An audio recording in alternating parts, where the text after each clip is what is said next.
How to restore deleted list in Trello. So to start, what we need to do is to open our browser and then search for Trello.com. After that, simply log into your account. Once logged in, we'll have to tap on this boards option. And then in here, we'll have to scroll down and then select the board that we want to restore the deleted list. So as you can see here, I have a 3 list. So as an example, I'm going to delete one of my lists. To do that, tap on these 3 dots and then scroll down on top on this archive this list. And as you can see, that list is automatically deleted or archived.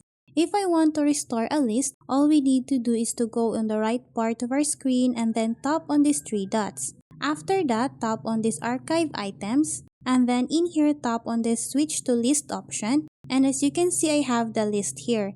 If I want to restore it, all I need to do is to tap on this send to board option. And as you can see, that list is automatically restored on my board.